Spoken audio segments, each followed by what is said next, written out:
Hello friends, welcome to English with bro channel. ಇವತ್ತು ನಿಮಗೆ ಹೇಳುವ ವಿಷಯ ಏನೆಂದರೆ, ಸ್ವಲ್ಪ ಕನ್ನಡ ಓದಲು ಬಂದ್ರೆ ಸಾಕು, ಇಂಗ್ಲಿಷನ್ನು ಅತಿ ಸುಲಭವಾಗಿ ಕಲಿಯಬಹುದು. ವಿಡಿಯೋ ಸ್ಟಾರ್ಟ್ ಆಗುವ ಮೊದಲು ಸಬ್ಸ್ಕ್ರೈಬ್ ಮಾಡಿ, ಲೈಕ್ ಮತ್ತು ಶೇರ್ ಮಾಡಿ. Class number 1. ಇಂಗ್ಲಿಷ್ ವರ್ಣಮಾಲೆಯಲ್ಲಿ 26 ಅಕ್ಷರಗಳು. ಅದರಲ್ಲಿ 21 ಕಾನ್ಸೋನಂಟಗಳು, 5 ವೊವೆಲ್ಗಳು. ಅವು ಈ ರೀತಿ ಇವೆ. ಇನ್ನು ಯಾವ ಅಕ್ಷರಕ್ಕೆ ಯಾವ ಉಚ್ಚಾರಣೆ ಮಾಡಬೇಕು ಎಂದು ತಿಳಿದುಕೊಳ್ಳೋಣ.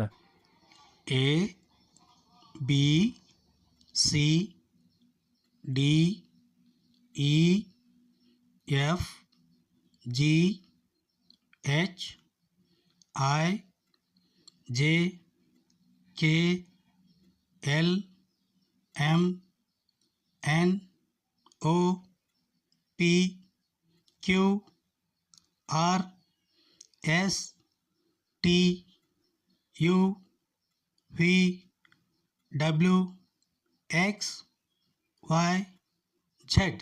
ಹೀಗೆ ಈ ರೀತಿ 26 ಅಕ್ಷರಗಳು ಇವೆ. ಇನ್ನು ಈ ಅಕ್ಷರಗಳನ್ನು ಉಚ್ಚಾರ ಮಾಡಲು ಯಾವ ಅಕ್ಷರಕ್ಕೆ ಯಾವ ಕನ್ನಡ ಅಕ್ಷರ ಬರುತ್ತದೆ ಎನ್ನುವುದನ್ನು ಅದೇ ಅಕ್ಷರಗಳ ಕೆಳಗೆ ಬರೆಯಲಾಗಿದೆ. ಅದನ್ನು ನೋಡಿ ಪ್ರಾಕ್ಟೀಸ್ ಮಾಡಬಹುದು. ಈ 26 ಅಕ್ಷರಗಳಲ್ಲಿ 5 ಸ್ವರಗಳು.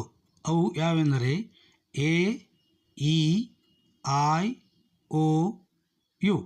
ಇವು ಇಂಗ್ಲೀಷ್ನಲ್ಲಿರುವ 5 ಸ್ವರಗಳು. ಉಳಿದವುಗಳು 21 ವ್ಯಂಜನಾಕ್ಷರಗಳು. ಅವುಗಳನ್ನು ಕಾನ್ಸೋನೆಂಟ್ ಎಂದು ಕರೆಯುತ್ತೇವೆ. ಇನ್ನು ಇಂಗ್ಲೀಷನ್ನು ಓದೋದು ಹೇಗೆ ಅಂತ ನೋಡೋದಾದರೆ, ಮೊದಲು ನಾವು ಒಂದು ಉದಾಹರಣೆಯನ್ನು ತೆಗೆದುಕೊಳ್ಳೋಣ. ಒಂದು ಕಿರಣ್ ಎನ್ನುವಂಥ ಒಂದು ಹೆಸರನ್ನು ನಾವು ಕಾಗುಣಿತ ಅಕ್ಷರಗಳಲ್ಲಿ ಬರೆದಾಗ ಕ ಅಧಿಕ್ ಈ ಸ್ವರ, ಅಧಿಕ್ ರ ವ್ಯಂಜನ್, ಅಧಿಕ್ ಅ ಸ್ವರ, ಅಧಿಕ್ ನ ವ್ಯಂಜನ್, ಅಧಿಕ್ ಅ ಸ್ವರ.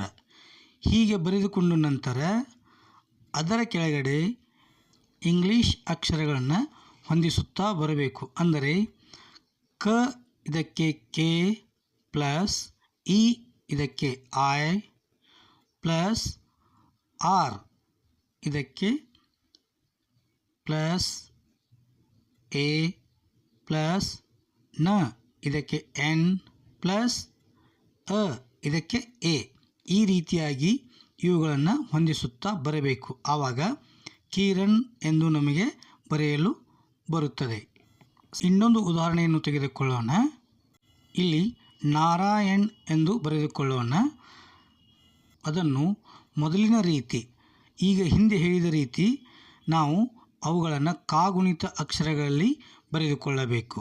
ಅಂದರೆ ನ ವ್ಯಂಜನ್ ಅಧಿಕ್ ಆ ಸ್ವರ ಇಸ್ ಈಕ್ವಲ್ ಟು ನಾ, ರ ವ್ಯಂಜನ್ ಅಧಿಕ್ ಆ ಸ್ವರ ಇಸ್ ಈಕ್ವಲ್ ಟು ರಾ, ಯ ವ್ಯಂಜನ್ ಅಧಿಕ್ ಅ ಸ್ವರ ಇಸ್ ಈಕ್ವಲ್ ಟು ಎ, ನ ವ್ಯಂಜನ್ ಅಧಿಕ್ ಅ ಸ್ವರ ಇಸ್ ಈಕ್ವಲ್ ಟು ನ. ಇವೆಲ್ಲವನ್ನು ಸೇರಿಸಿ ಕೂಡಿಸಿ ಓದಿದಾಗ ಅಥವಾ ಬರೆದಾಗ ನಾರಾಯಣ ಎಂದು ನಾವು ಬರೆಯುತ್ತೇವೆ. ಈ ರೀತಿಯಾಗಿ ಇವುಗಳನ್ನು ನಾವು ಕಾಗುಣಿತ ಅಕ್ಷರಗಳಲ್ಲಿ ಬರೆದುಕೊಂಡು ಇವುಗಳನ್ನು ಅದರ ಕೆಳಗಡೆ ಹೊಂದಿಸುತ್ತಾ ಹೋದರೆ ನಾವು ಈಸಿಯಾಗಿ ಬರೆಯುವುದನ್ನು ಓದುವುದನ್ನು ಕಲಿಯಬಹುದು. ಇನ್ನು ಈ ರೀತಿಯಾಗಿ ಅನೇಕ ಪ್ರಾಕ್ಟೀಸ್ಗಳನ್ನು ನಾವು ಮಾಡಬಹುದು. ಇಲ್ಲಿ ಇನ್ನೂ ಒಂದು ಉದಾಹರಣೆಯನ್ನು, ಅಂದರೆ ಒತ್ತಕ್ಷರ ಇರುವ ಹೆಸರನ್ನು ನಾವು ಯಾವ ರೀತಿಯಾಗಿ ಬರೆಯಬೇಕು ಎಂಬುದನ್ನು ಇಲ್ಲಿ ನೋಡೋಣ. ಉದಾಹರಣೆಗಾಗಿ ಸ್ವಸ್ತಿಕ್ ಎಂದು ಬರೆದುಕೊಳ್ಳೋಣ. ಅದನ್ನು ಮೊದಲು ಕಾಗುಣಿತ ಅಕ್ಷರಗಳಲ್ಲಿ, ಅಂದರೆ ಸ ವ್ಯಂಜನ್ ಅಧಿಕ್ ವ ವ್ಯಂಜನ್ ಅಧಿಕ್ ಅ ಸ್ವರ ಇಸ್ ಈಕ್ವಲ್ ಟು ಸ್ವ ಎಂದಾಯಿತು. ಅದೇ ರೀತಿಯಾಗಿ ಇದನ್ನು ಇಂಗ್ಲೀಷನ್ನು ಕೆಳಗಡೆ ಜೋಡಿಸಬೇಕು. ಅಂದರೆ S plus W plus A plus is equal to ಸ್ವ. ಅದೇ ರೀತಿ ಸ ವ್ಯಂಜನ್ ತ ವ್ಯಂಜನ್ ಅಧಿಕ್ ಇ ಇಸ್ ಈಕ್ವಲ್ ಟು ಸ್ತಿ ಎಂದಾಯಿತು.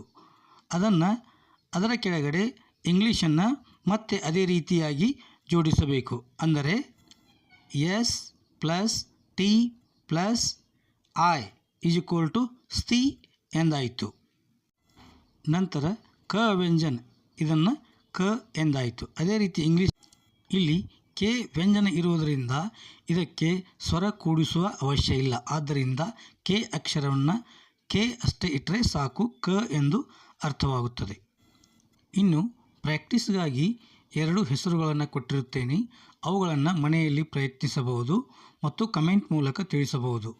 ಅವು ಯಾವುವು ಅಂದರೆ, ಒಂದು ಕಿರಣ್ ಮತ್ತು ಸಾಗರ್. ಈ 2 ಹೆಸರುಗಳನ್ನು ಕಾಗುಣಿತ ಅಕ್ಷರ ಪ್ರಯತ್ನಿಸಿ ಹಾಗೂ ಕಮೆಂಟ್ ಮೂಲಕ ತಿಳಿಸಿ. ವಿಡಿಯೋ ಇಷ್ಟವಾದರೆ ಲೈಕ್ ಮತ್ತು ಶೇರ್ ಮಾಡಿ. ನಮ್ಮ ಚಾನಲ್ಗೆ ಸಬ್ಸ್ಕ್ರೈಬ್ ಆಗೋದನ್ನು ಮರಿಬೇಡಿ. ಇವತ್ತಿನ ವಿಡಿಯೋನ ಇಲ್ಲಿಗೆ ಮುಗಿಸ್ತಾ ಇದ್ದೀನಿ. Thank you.